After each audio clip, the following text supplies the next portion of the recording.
Бид нэр тэгээс яам бол хэлжлээ л да мөнгөө өгч чадахгүй гэх те. Яг нэг гол юм чи үйлдвэр шүү дээ. Тэгэхэд мөнгөгүй байсан ажилчдын барилгыг барьцал байгаа байхгүй те. Тэгээ яагаад ийм алдаа гаргаж байгаа юм бэ л гэж асууж шүү дээ. За нэгт их судал те. Хоёрт нь ингээд тээзүү батлагдаагүй байхад яагаад бид нэр зээл авдгийг те. Тээзүү батлагдаагүй байхад яахлаар одоо ийм ажлууд эхэлдгийг те. Яг мөнгө зарцуулдал юм бэ гэж асууж шүү дээ. Бид нар чинь бас нэг олон улсын стандарт, норм, дүрм зээл авж байгаа бол бас те тэр зээлээ чинь юунд зарцуулах гэж байгаа ингээд нэг тийз үзүүлэх ёстой шүү дээ. Бид нар яагаад ихнээс яг ийм тийзэг үгээрээ байгуулсан. За хоёрт. За гуравт нь болохоор тэр барилга гэдэг. Одоо яг барилгыг ямар хүмүүс ашиглаж байгаа юм? За нэг асууж.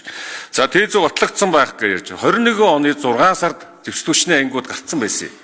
Хэд чинь 19 он тээзүүнд батлагдсан байсан. Тээзүү гэдэг чинь юуг шийддэг вэ гэхээр те төмөр замаар явах уу, хоолоогоор явах уу гэдгийг шийдсэн байдаг байхгүй юу? Тэгэхээр яагаад энэ тээзүүг өөрчилсөн юм? Энэ За энэ хөрсөд хариулъя. За энтгэг улс Монгол улсыг бодлогоор дэмжиж төрийн дээд хэмжээний ажлын хүрээнд тэрбум долларын зээл өгье гэж. Нэн хөнгөлтэй зээл өгье. Та нар улс орондоо хэрэгтэй хамгийн бодлогынхаа төсөл төлбөрөөр санхүүжүүлээрэй гэдэг. Монгол улс ирж байгаад газрын тос босруулах үйлдвэр барь энийг ашиглая л гэж. За ингээд зээл тохирж байгаа ажил эхлээ тээзүү зураг төсөл явагдаад ирсэн өртөг бол 1.7 дор гарлаа гэж. Ингээд энтхийн талд бас дахин асуудлаа тавиад нэмэлт одоо зээлийн асуу шийдэгдээд ингээд явж байгаа л зүйл шүү дээ. Тэр байрны тухайд бол үйлдвэр барихын тулд хүмүүс очиж байгаа төрүүлээд би бол тэр байр барьсан зөв гэж үздэг хүн байхгүй юу.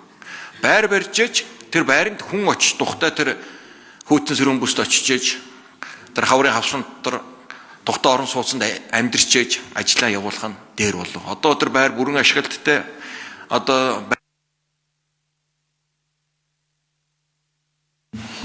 За гүйцэтгэд хариулчих. Энэ хөрсөд.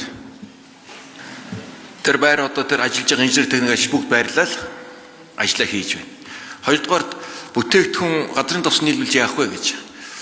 Нэгэнт зүүн бүсийн сав газар маань жилдээ сая 400 мянган тонн олборлж ирсэн. Тээзүү үндэслэл нь сая 400-аас буухгүйгээр ашиглана гэдэг юм тооцоо байгаа, бодиттой байгаа, боломж байгаа, нөөц байгаа. Эрх зүйн орчин ойлгомжгүй байдал үүсээд 200 мянган тонн руу унтсан байхгүй. Одоо буцаагаад энэ асуудлаа шийдсэн дараа хөрөнгө оруулалт нэг үйл ажиллагаа явуулж байгаа аж ахуйн нэгжүүд олборлолтоо нэмэгдүүлээд хөрөнгө оруулалтаа нэмэгдүүлээд явъя. Яагаад гэвэл эдгээр олборлолт хийх тусам татврын нөгөө акт нөгөө торгуул нэмэгдэх гээд байдаг. Ингээд бүх юм ингээд агшаацсан байхгүй. Тэгээд энэ асуудлыг Монгол улс шийдвэл бид нар хөрөнгө оруулалтаа нэмэгдүүлээ, олборлолтоо нэмэгдүүлээд явна л гэж. Энэ дээр шиг гэрээ байгаа шүү дээ. Монгол улс газрын тос босруулах үйлдвэр байвал түүхий дээр энэ тэргуунд хангана гэсэн үүрэгтэй ийм гэрээтэй байгаа байхгүй. Тэгэхээр бид ажлаа хурдлах хэрэгтэй.